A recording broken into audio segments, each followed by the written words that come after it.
창세기 61번째 시간으로 목표는 하나님 영광이다 라는 제목으로 하나님 말씀 나누겠습니다. 과거 라디오에서 들은 이야기입니다. 우리나라에서 가장 비싼 나무는 어떤 나무일까요? 나이가 많고 오래된 나무일까요? 우리나라 강원도 정선에 가면 1400년이나 된 나무가 있다고 합니다. 우리나라에서 가장 오래된 나무죠. 그러나 그 나무가 가장 비싼 나무는 아니라고 합니다. 그럼 가장 크고 거대한 나무가 비쌀까요? 우리나라 경기도 양평에 가면 폭이 42m나 되는 아주 큰 나무가 있다고 합니다.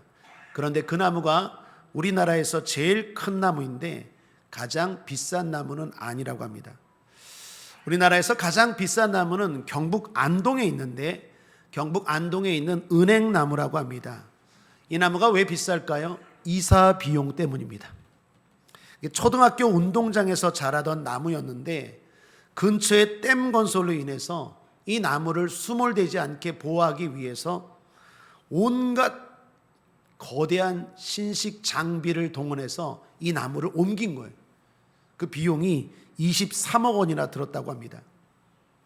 그 비용 때문에 이 나무가 가장 비싸다는 것입니다. 제가 이 이야기를 라디오에서 듣고 있는데 주님의 음성이 이렇게 들려왔어요. 내가 왜 비싼 줄 아느냐? 너가 왜 존귀한 줄 아느냐? 너를 마귀가 왜 무서워하는 줄 아느냐? 네가 잘나서? 네가 강해서? 너에게 능력이 있어서? 그렇지 않다. 이사 비용 때문이다. 나는 너를 구원하기 위해서 내 아들을 내어놨다. 내 아들은 생명을 내어놔서 십자가에 죽었다. 그래서 네가 귀한 거다. 제가 은혜가 되었어요. 요한복음 3장 16, 17절입니다. 하나님이 세상을 이처럼 사랑하사 독생자를 주셨으니 이는 저를 믿는 자마다 멸망치 않고 영생을 얻게 하려 하심이니라. 갈라디아서 3장 13절입니다. 그리스도께서 우리를 위하여 저주를 받은 바 되사 율법의 저주에서 우리를 속량하셨으니.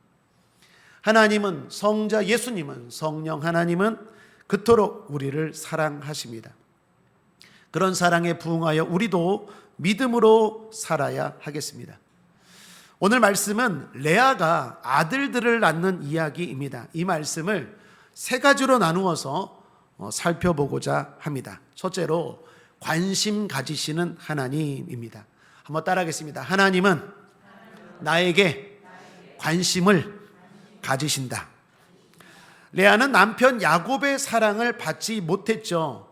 남편 야곱의 관심은 둘째였던 라헬이었습니다. 레아의 동생이었죠. 야곱은 라헬을 얻기 위해서 7년을 수일같이 여길 정도로 관심과 사랑을 가지고 일했다라고 성경이 말합니다. 그리고 결과적으로는 삼촌 라반에게 속아서 라헬을 얻기 위해 14년간을 노동을 합니다. 오직 라헬, 그녀를 얻기 위해서였습니다. 그렇게 야곱의 관심은 오직 라헬 뿐이었습니다. 여러분, 그럴 때 언니 레아의 마음은 어땠을까요? 안 좋았겠죠. 안 좋은 걸 넘어서 많이 아팠을 것입니다. 여러분 알다시피 레아도 야곱과 결혼한 엄연한 아내 아닙니까? 그런데 남편이 나에게는 관심이 없고 내 동생, 예쁜 동생 라헬에게만 관심이 있어요. 그걸 바라보는 레아는 마음이 너무 아프고 찢어지겠죠. 그런데 그 마음 아픈 야곱을 몰라주는 대신 하나님이 그런 레아의 마음을 아셨어요. 특별히 레아의 아픈 마음을 아시고 관심을 가지십니다. 그래서 오늘 성경은 이렇게 말합니다. 31절 함께 읽겠습니다. 시작. 여호와께서 레아에게 총이 없음을 보시고 그의 태를 여셨으나 라헬은 무자였더라. 여기 총이 없다라고 번역을 했는데 개역 개정 성경이 더 번역을 잘한 것 같아요.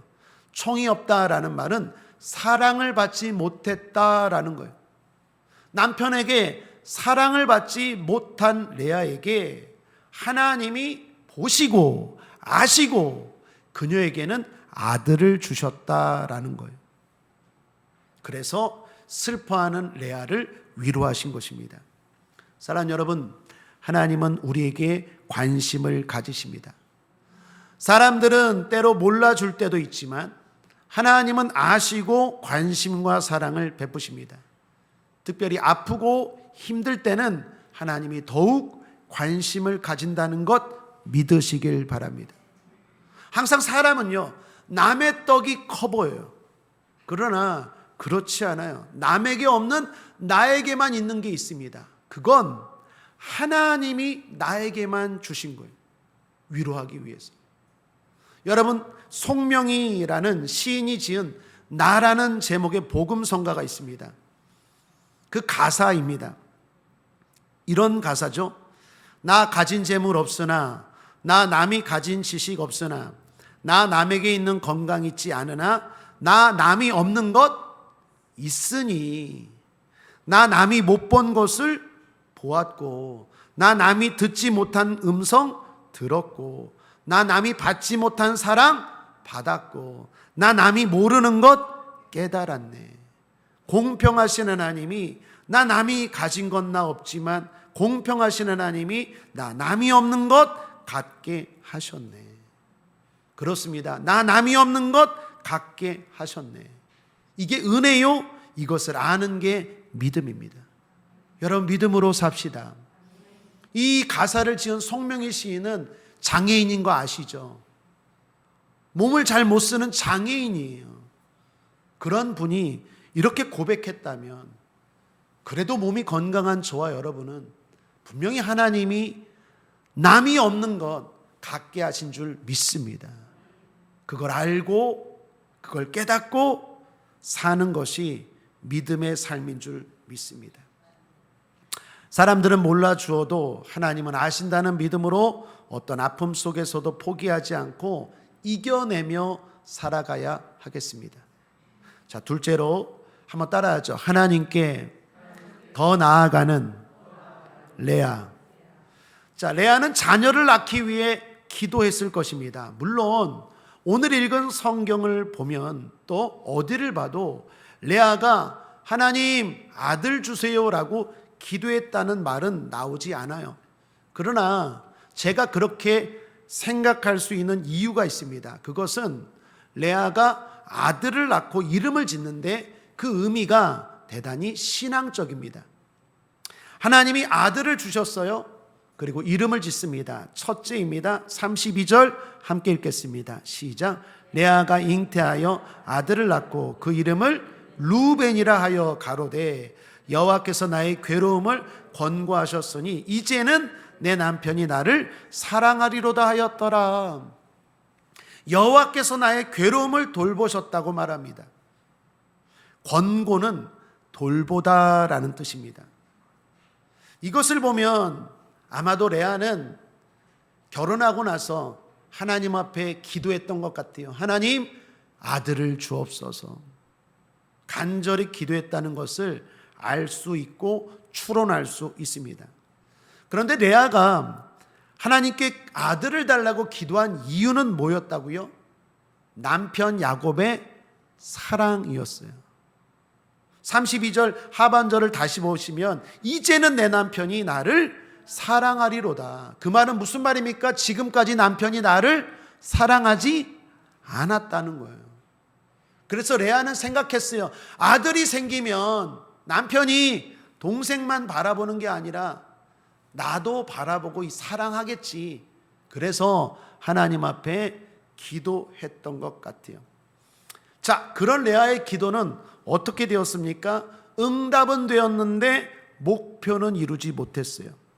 아들은 낳았는데 여전히 야곱은 레아가 아니라 라헬에게 마음이 있어요. 아직도 야곱의 관심은 라헬이었습니다. 자, 그런데 이때예요. 이때 레아가 포기합니까? 절망합니까? 그렇지 않아요. 물론 레아가 슬펐겠지만 그 슬픔을 가지고 하나님께 더 가까이 나아갑니다. 그랬을 때 하나님이 또 다른 아들을 주세요. 그 아들이 시몬인데 그 이름도 신앙적인 의미가 담겨 있습니다. 33절 함께 읽죠. 시작. 그가 다시 잉태하여 아들을 낳고 가로되 여호와께서 나의 총이 없음을 들으셨으므로 내게 이도 주셨도다 하고 그 이름을 시몬이라 하였으며, 여기서도 여호와께서 나에게 아들 주셨다, 나의 기도를 들으시고 주셨다라고 고백합니다. 사랑하는 여러분, 여기 레아의 모습을 보십시오. 절망하지 않는 레아의 모습을 우리는 보아야 합니다. 그녀는 아픔 때문에 절망하지 않고 더욱 주님께 나아가는 계기로 그 아픔을 삼았다라는 것입니다. 우리도 그래야 합니다. 한번 기도하고 내 원하는 것들이 이루어지지 않았다고 낙심하거나 절망하지 않게 되길 바랍니다. 여러분 가운데 레아처럼 기도는 응답되었는데 무언가는 이루어졌는데 아직도 아프신 분 계십니까? 사실 인생이 그래요. 하나님 집을 주옵소서. 집만 있으면 행복할 줄 알았는데 집을 하나님이 주셨는데 그렇다고 꼭 행복한 건 아니에요. 레아처럼 하나님 아들을 주옵소서라고 아들을 하나님이 주셨는데 여전히 남편은 나에게 관심이 없어요.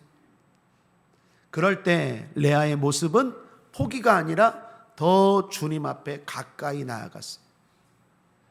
여러분도 마찬가지입니다. 어떤 상황에서도 포기하지 말고 그 아픔의 문제를 가지고 주님 앞에 나아가시면 주님은 주시고 또 주시고 또 주시고 또 주실 줄 믿습니다. 레아는 그렇게 포기하지 않았습니다. 그랬을 때 하나님은 레아에게 또 아들을 주세요. 벌써 몇 번째입니까? 세 번째.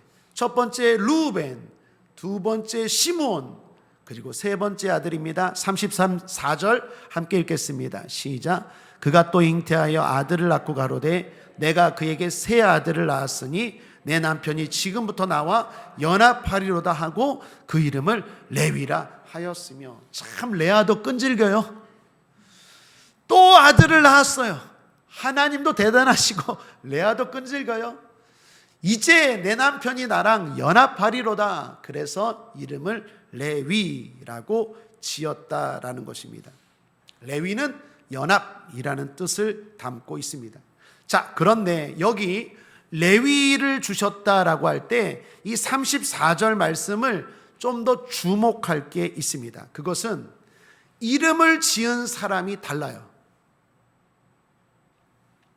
물론 한글 성경에는 정확히 나오질 않기면 번역을 정확히 하지 않아서 구별하기가 힘든데, 그래서 원어 성경을 보면, 그리고 최소한 영어 성경이나 그러한 성경을 보면 확실히 구분이 되어 있어요. 여기 34절을 보시면 히브리어 원어 성경을 보면 레위의 이름을 지은 사람이 그녀가 아니라 그라고 나와요. 분명히 그. 그라는 말은 남자라는 말입니까? 여자라는 말입니까? 남자예요. 여러분, 시몬이라는 이름은 그녀예요. 레아가 지었어요. 엄마가 지은 거예요. 그 앞에 루벤 첫째도 레아가 이름을 졌어요. 엄마가 이름을 졌어요. 그런데 셋째의 이름을 지은 사람이 레아가 아니라 그예요. 그라면 누구일까요? 남편 야곱이에요. 남편 야곱이 레위의 이름을 지었다라는 거. 이는 뭘 말할까요? 야곱의 마음이 셋째를 낳고 나서 드디어 마음이 조금 열렸다라는 거예요. 사랑하는 여러분, 기도는 응답됩니다. 기도는 결국 응답돼요. 그래서 이럴 때마다 제가 원어 성경을 이야기하는 거예요. 이건 번역의 번역. 하나님이 한글로, 우리가 주일날 성경 공부했지만 한글로 하나님이 주신 게 아니라, 죄송하지만 하나님이 직접 사용하신 언어는 히브리어예요. 그걸 우리가 이렇게 우리말로 번역하다 보면 문화가 다르고 삶이 다르고 시간과 공간의 차이가 있기 때문에 번역에도 한계가 있어요. 그래서 한글 성경이 이상할 때는 다른 성경을 이렇게 잘 보면 놓치는 부분을 우리가 발견할 수 있어요. 34절에 레위라는 이름을 지은 사람은 야곱입니다. 야곱이 셋째를 낳고 나서 드디어 마음이 열린 거예요. 레아에게 마음이 열리고 관심을 가지게 되었다라는 거예요. 레아는 인간 승리죠. 포기하지 않고 절망하지 않는 레아입니다. 그녀는 기도하면서 믿음을 잃지 않았습니다. 사랑하는 여러분, 늘 강조하지만 어떤 상황에서도 하나님의 백성들, 하나님의 자녀들은 포기하면 안 돼요. 절망하면 안 돼요. 하나님이 반드시 합력하여 선을 이루시고 반드시 응답하여 주실 줄 믿습니다. 여러분들이 바라는 것들이 속히 이루어질지어다. 자, 마지막 세 번째 함께 따라하겠습니다. 하나님께 집중하는 레아. 자, 그렇게 포기하지 않고 주님께 기도하며 나아간 레아입니다. 그런데 레아의 믿음은 여기서 끝이 아니에요. 자, 넷째가 중요합니다. 레아가 넷째까지 낳았어요. 레아가 넷째까지 낳는 동안 라헬은 몇 명 낳았을까요? 없어요. 하나님은 공평하세요. 레아가 넷째를 낳았어요. 그가 바로 그 유명한 유다입니다. 여러분, 유다가 왜 유명합니까? 다윗의 조상이 유다고 예수님의 조상이 유다예요. 그 유다를 라헬이 낳은 게 아니라 누가 낳았다고요? 레아가 낳았어요. 야곱의 사랑을 받지 못했던 레아가 넷째로 낳은 아들이 바로 예수님의 조상이 되는 유다입니다. 레아가 그렇게 넷째를 낳고 유다라고 이름을 지었는데 이름의 뜻도 의미심장합니다. 뜻이 뭡니까? 여호와를 찬송하리로다 라고 말합니다. 여호와를 찬송하리로다. 그만큼 레아는 간절히 하나님 앞에 기도해서 넷째 유다까지 얻었어요.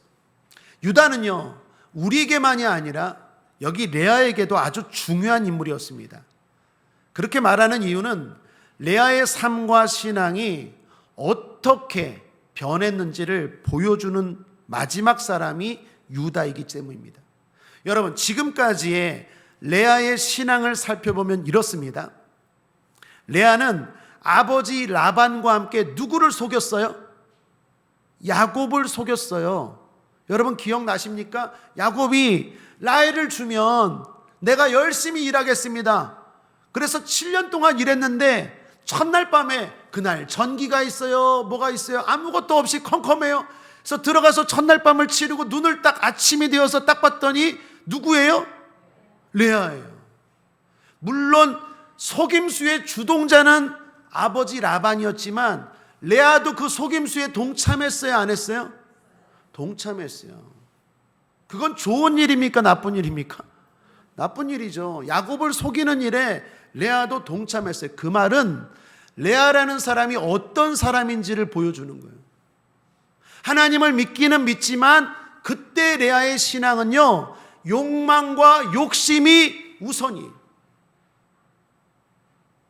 하나님보다도 내 욕심과 소원이 먼저예요. 내 욕심을 위해서는, 내 욕망을 위해서는 남을 속이기까지 하는 사람이 레아예요. 그랬던 여인이, 그 여인이 하나님 앞에 기도했을까요? 간절히 기도했을까요? 기도하지 않았을 거예요. 기도하기보다는 인간적인 방법과 생각으로 모든 것들을 결정하고 살았던 사람이 레아예요. 물론 하나님을 명목상 믿는다고는 할 거예요. 그렇지만 레아는 그렇게 신앙이 온전하지 못한 사람이었습니다. 자신의 힘으로 속여서 결혼했어요. 그 결혼이 행복했습니까? 행복하지 않았어요. 속여서 얻기는 얻었는데 야곱이 사랑하질 않아요. 여러분, 우리가 우리 힘으로 뭔가를 얻기는 얻어요. 그러나 그게 꼭 우리에게 행복을 줄까요? 하나님이 주셔야 돼요. 그래야 행복한 거예요. 집도 하나님이 주시는 집이 되어야 행복한 거예요. 직장도 하나님이 주시는 직장이 돼야 행복한 거예요. 레아는 자기 힘으로 속여가면서까지 남편을 얻었지만 행복하지 않아요. 오히려 더 불행해요. 그때부터 레아는 자신의 능력의 한계를 깨닫고 기도하기 시작한 거예요. 하나님을 찾기 시작합니다.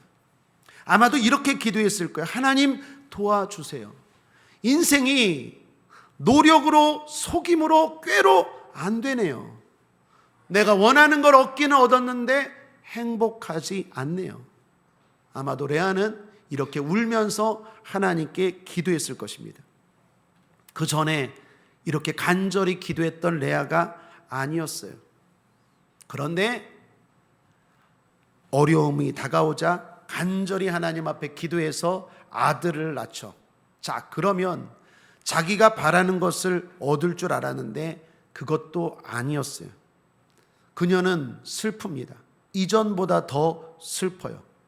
원하는 대로 되었는데도 원하는 것을 얻지 못했기 때문에 그래서 더 슬픕니다. 그때 레아는 앞서 보신 것처럼 포기하지 않아요. 한번 해보고 포기하는 신앙이 아니었습니다.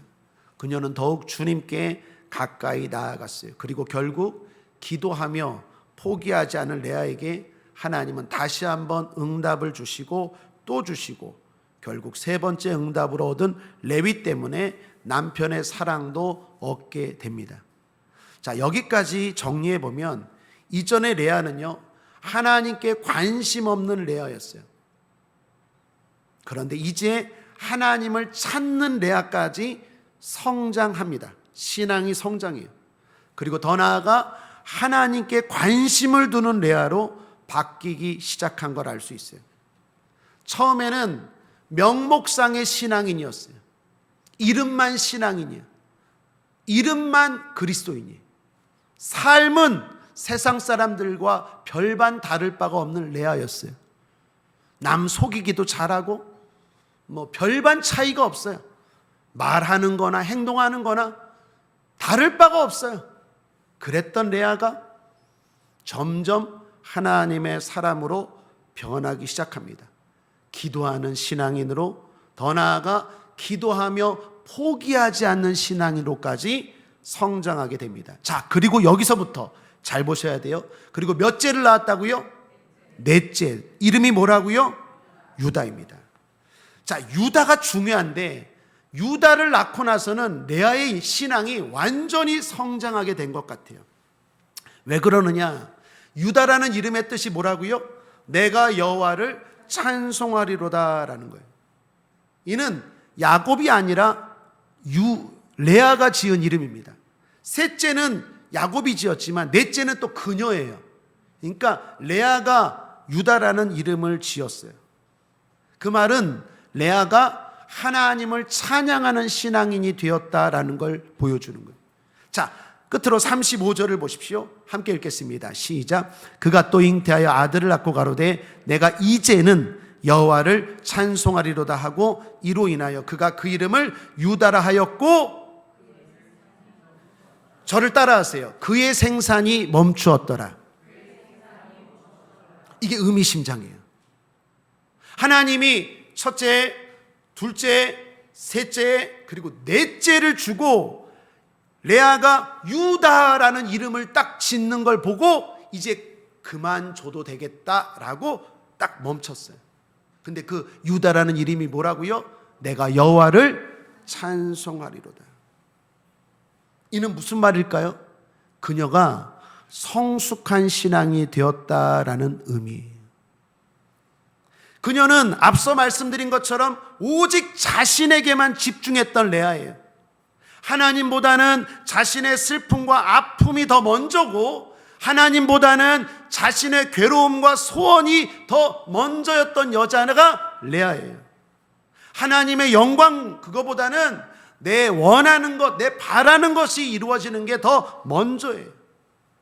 그런데 그렇게 살았더니 그게 좋은 게 아니라는 거예요. 그걸 레아는 점점 깨닫게 돼요. 내 욕심과 욕망대로 사는 게 좋은 줄 알았는데 정작 얻고 나니까 그렇지 않아요. 더 중요한 건 하나님의 영광이구나라는 걸 깨닫게 돼요.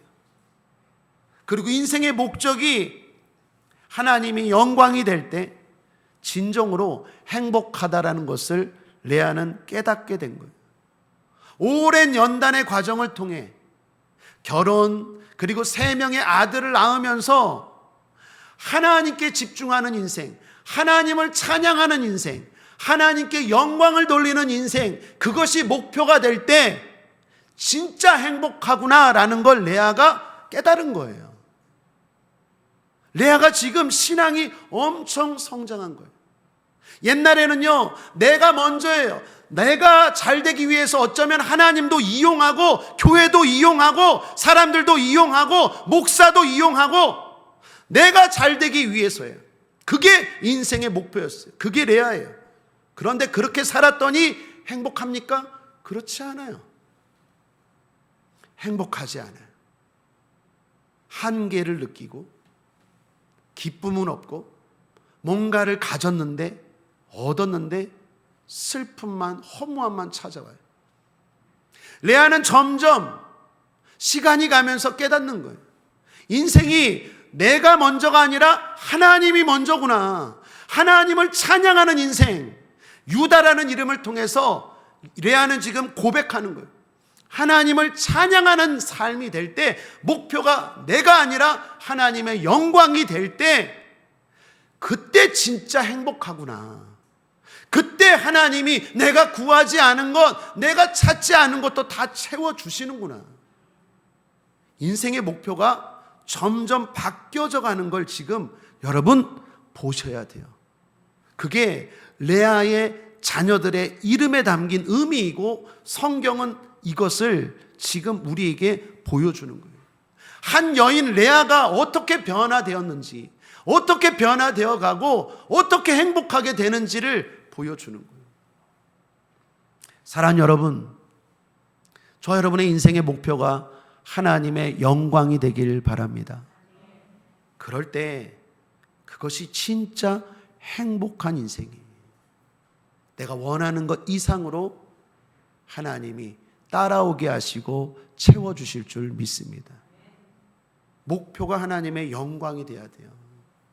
바울은 말합니다. 고린도전서 10장 31절에 그런즉 너희가 먹든지 마시든지 무엇을 하든지 다 하나님의 영광을 위하여 하라. 먹든지 마시든지 일상의 평범한 일 아닙니까? 그 평범한 일조차도 하나님의 영광을 생각하는 사람이 신앙인이고 우리가 되어야 한다라는 거예요. 그리고 그렇게 사는 것이 진정으로 복된 삶이에요. 손해보는 삶이 아니라 복된 삶이에요. 여러분 믿으십니까? 그걸 믿으셔야 돼요. 지난주 금요철야 설교 서론 때 소개하지 않았습니까? 이탈리아의 밀라노 성당에는 아름다운 3개의 아치문이 있는데 그 밑에는 각각의 글귀들이 있다고 하죠. 첫 번째 문 밑에는 기쁘게 해주는 그 모든 것들은 잠시뿐이다. 두 번째 문 밑에는 우리를 고통스럽게 하는 그 모든 것들도 잠시뿐이다. 첫 번째 문 기쁘게 하는 것도 잠시뿐이다. 두 번째 문 고통스럽게 하는 것도 잠시뿐이다. 마지막 세 번째 문 밑에 뭐가 쓰여져 있다고요? 오직 영원한 것만이 중요할 뿐이다. 하나님의 영광을 위해서 사는 삶은 영원히 남습니다. 그러나 내 욕망과 욕심으로 얻는 건 얻어도 허무하고 얻을수록 불행해져요. 특별히 전도서에서 솔로몬이 그걸 가르쳐주고 있지 않습니까? 전도서 1장 2절입니다. 전도자가 가로되 헛되고 헛되며 헛되고 헛되니 모든 것이 헛되도다. 무슨 헛됨을 말합니까?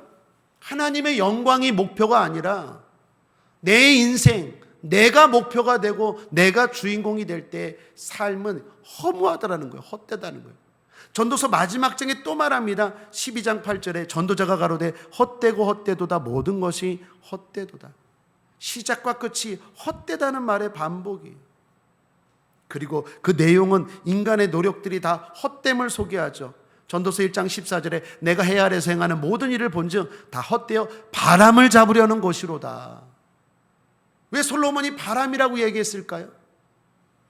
뭔가 이 땅의 것들 다 얻었어요. 다 누려봤더니 바람 같아. 허무해. 그냥 일시적이라는 거예요. 그리고 마지막 솔로몬이 결론적으로 깨닫고 강조하는 게 뭡니까? 솔로몬도 바울처럼 똑같이 말하죠. 하나님의 영광. 왜 하나님의 영광을 말합니까? 그건 이 땅에서도 만족이고 더 중요한 건 영원하기 때문입니다. 사랑하는 여러분, 하나님의 영광이라는 목표를 가지고 믿음으로 살 때 영원합니다. 영원히 남아요. 히브리서 기자도 가르쳐 주지 않습니까? 특별히 히브리서 11장 믿음장이라고 말하는, 거기에 보면 수많은 사람들이 나오는데 다 공통점이 뭐예요? 믿음으로 아벨은, 믿음으로 노아는, 믿음으로 아브라함은, 믿음으로 모세는. 무슨 말입니까? 믿음으로 산 것만 남아요. 믿음으로 산 것만 영원해요.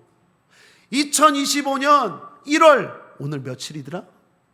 19일, 2025년 1월 19일 날 국제하모니교회에서 수요 예배 7시 반에서 8시 반에 누구누구 권사, 누구누구 집사, 누구누구 성도 드렸다. 이거 하나님 나라 책에 기록되었을까 안 되었을까요?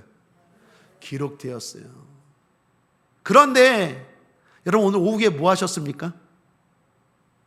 누구 안수 집사, 누구 권사 2월 19일 날 2025년 2월 19일 날 뭐 어디에서 1시간 동안 TV 봤다, 아니면 뭐 했다, 그거 하나님이 기억하실까요? 기억하지 않아요. 그게 설령 큰 물질이든 어떤 좋은 것일지라도 영원하지가 않아요. 또 그 기쁨은 오래가지 않아요. 여러분, 영국 속담인가요? 하루가 즐거우려면 이발을 하고, 일주일이 즐거우려면 차를 사고, 한 달이 즐거우려면 집을 사고. 무슨 말입니까? 오래가지 않는다는 속담이죠. 이 땅의 것들은 헛되고 허무함이. 인생의 목표를 하나님의 영광으로 두면 헛되지 않을 뿐만 아니라 하나님이 채워주실 줄 또한 믿습니다. 너희는 먼저 그의 나라와 그의 의를 구하라. 그리하면 이 땅의 모든 것들 너에게 더하시리라. 믿습니까? 아멘, 아멘. 레아는 그렇게 인생이 바뀌어간 거예요.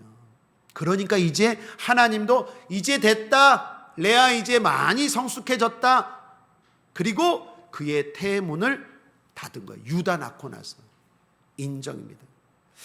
여러분은 어떨지 모르겠지만 저는 음악가 중에 모차르트를 제일 좋아합니다. 이유는 그 사람의 음악 때문이기보다는 그 사람의 모습 때문입니다. 여러분도 아다시피 모차르트는 음악 천재이죠. 3살 때 피아노를 시작했고 5살 때부터 작곡을 시작했대요. 그리고 9살 때는요 심포니까지 작곡했대요. 대단한 거죠. 34살의 젊은 나이에 요절했지만 무려 626곡이라는 엄청나게 많은 곡을 작곡하고 남겼습니다. 그런데 이 모차르트의 작품에 특징이 있다고 합니다. 그것은 그가 작곡한 악보의 맨 마지막에 있는 글귀 때문인데요. 그 사람은 모차르트는 모든 악보의 마지막에 SDG를 꼭 써놓았대요. SDG가 뭐의 약자일까요? 솔리 데오 글로리아. 이 말의 약자라고 합니다. 우리말로 오직 하나님의 영광. 솔리, 오직, 데오, 하나님, 글로리아, 영광입니다. 아마도 모차르트의 작품이 이토록 오랫동안 사람들의 사랑을 받고 그리고 좋아하는 이유가 여기에 있지 않나 생각합니다. 무엇보다 모차르트는 짧은 인생을 살았지만 영원한 천국에서 누구보다도 영광스럽게 있을 거라고 생각합니다.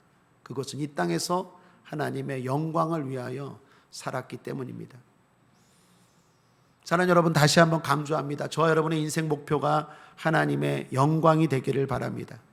사람의 인정이나 사랑이나 소유의 많음보다 하나님께 영광이 되기를 바랍니다. 그것이 될 때까지 하나님은 우리를 연단시키실 거예요. 레아처럼 우리의 신앙이 그렇게 자라가기를 주님의 이름으로 축복합니다. 기도하겠습니다. 좋으신 하나님 아버지, 레아처럼 우리를 연단하시는 하나님, 하나님의 영광이 인생의 목표가 될 때 그것이 진정으로 행복하다는 걸 깨닫게 하시는 하나님, 우리의 믿음과 신앙도 레아처럼 점점 성장하고 성숙해 가게 도와주시옵소서. 또한 그렇게 되고 있는 줄 믿습니다. 감사드리며 예수님의 이름으로 축복하고 기도했습니다. 아멘.